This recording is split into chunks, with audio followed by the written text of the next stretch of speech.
Hi, right, folks. Welcome back. Right, I'm on the Sun. So just a wee mention. Any of the pictures that you see here, including this one, are not my property. They belong to whomever, and the credit's due to whomever took those pictures. And good luck to them. And that's a picture of Sarah Everard. Now that's the girl that was murdered by the Metropolitan or former Metropolitan Police officer. And his name is Cummings. A degenerate Wayne Couzens, not Cummins, Couzens. And we'll go through a few things as regard to this. It's been in the newspapers, it's been widely publicised about what happened. But the long and the short of it is that he abducted this girl in the early days of the pandemic when everybody was in lockdown. She apparently went to her friend's house for dinner, and on the way back, she was stopped by this guy who got out his vehicle and approached her and confronted her, saying that she had breached COVID rules, put handcuffs on her and put her in the back of a car. He then drove 50 miles to Dover, raped and murdered her, and then burned her body. But we'll go through the story, and I want you to see a couple of videos. The first of which will be the videos that the police managed to piece together following her abduction, and these are all based on, as I'll explain in the video, dash cam footage, etc. So let's have a wee look at that first. Okay folks, as I was saying, that the Metropolitan Police did an amazing job of piecing together Sarah's movements. They would be helped in this by the fact that no one else was on the street.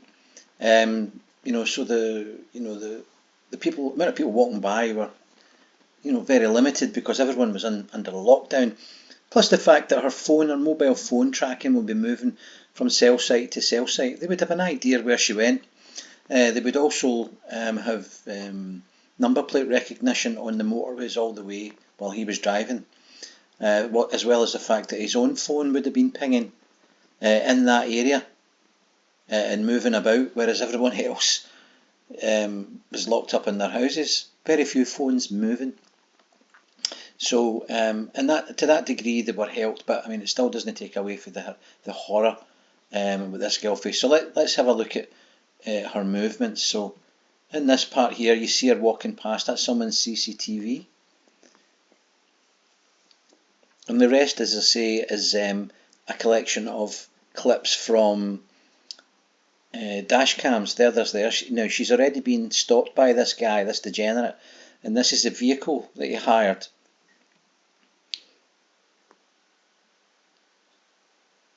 This particular video is very, very clear, and you can see he's got his belt on there. He makes himself look, well, like an undercover or plainclothes police officer. The cops would have recognised that body image, that profile there. They would be accustomed to that kind of look. Got a mask on, got a skip hat on. He's fond of that skip hat, and he placed her in handcuffs. The car looks white there, doesn't it? It's actually blue.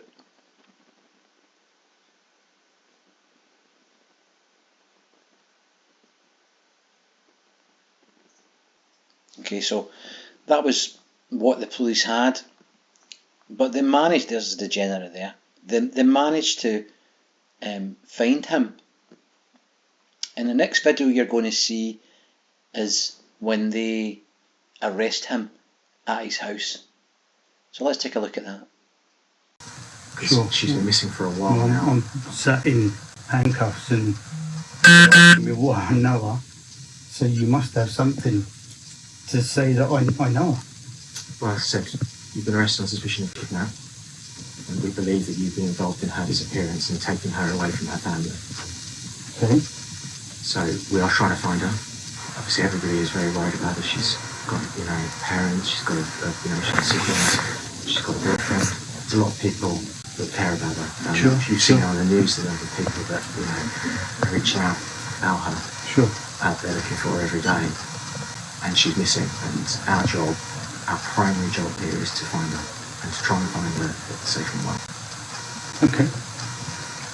out. We believe that you know something about where she is, and that's why we're here, to look for her and to try and find her. And that's why we're talking to you now, is to try and get you to have a good think about it, and tell us anything you can about where we might be able to find her. Okay, well, I am in financial and I've been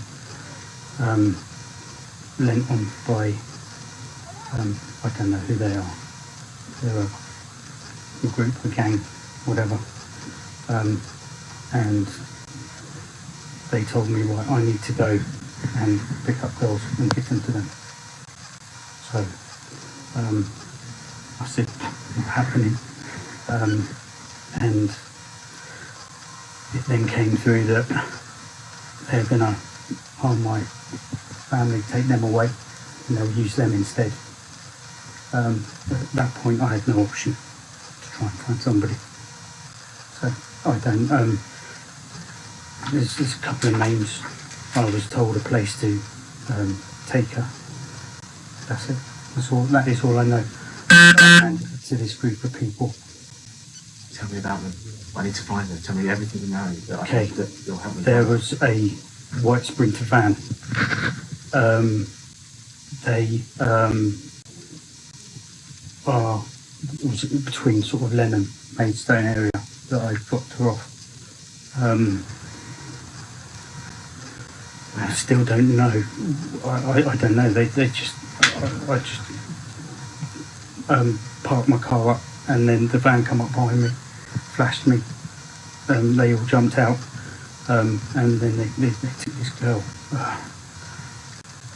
They said, you've done good, and I don't know whether my family's going to be alright still, but they threatened to take my family away from me. So at that point, I'm doing what I can to protect my family. That's it. So all I know is that it was a roundabout. We could drive there now. I could show you. But roughly, I don't know Lenham, Maidstone area at all. If we did it on Google, if we did it on Google Maps, like Google Earth, if we drove it, would you be able to do it? I drove from Ashford to Maidstone.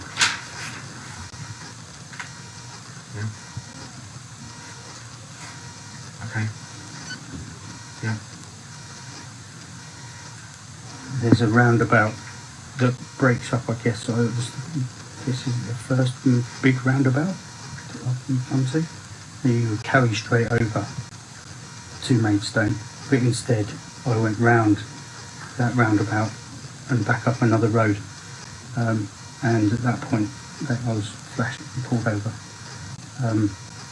Three guys got out,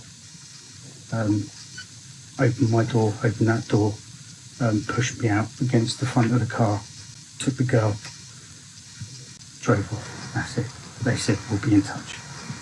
So I'm here.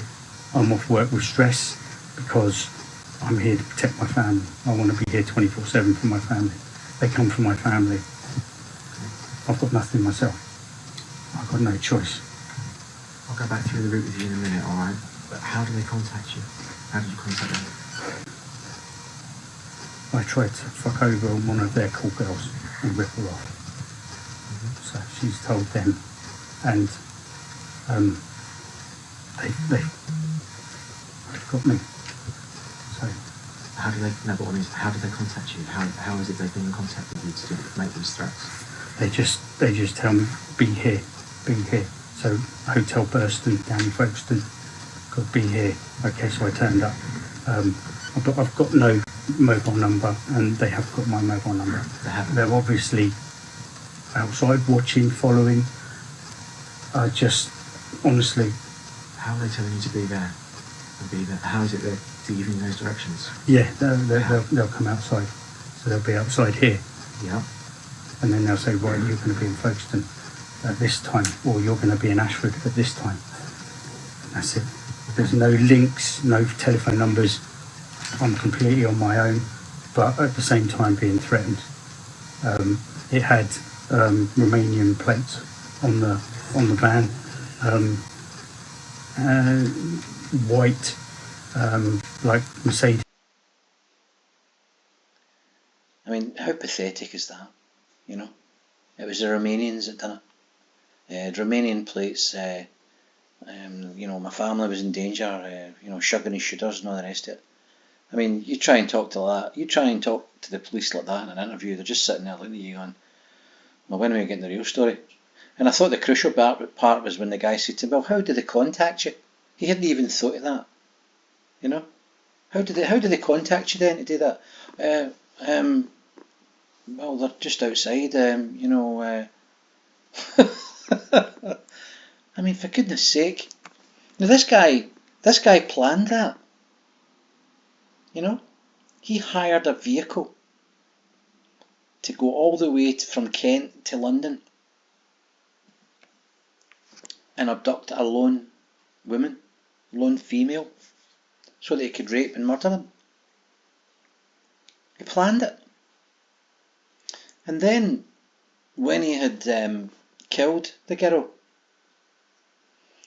he took her to a piece of land that he owned and he burned her body. He was pictured getting petrol. Right? He then burned her body in a fridge, an old fridge it was lying, and he was also, they also get evidence that he went to B&Q, got green rubble bags. He put her remains in a green rubble bags, and then he threw it into a pond. In fact, sometime later, within days, he took his kids to this piece of land and he let them play in the same area that he had dumped a girl's body. Fucking degenerate, isn't he? He phoned in right after, the day after, and said he had to be off with stress. In fact, just after he had murdered her, he phoned his vet, or the vets, to talk about getting his dog in because his dog was having problems. And he went and got himself a hot chocolate. He's pictured going and getting himself a hot chocolate, videoed. It's unbelievable, isn't it? And this story basically is all about the family. It says here, prosecutors say Sarah must have realised her fate during the lengthy ordeal that led inexorably to her rape and murder. The court was told, after strangling defenceless Sarah, he treated himself to a hot chocolate with coconut milk and a Bakewell tart from Costa.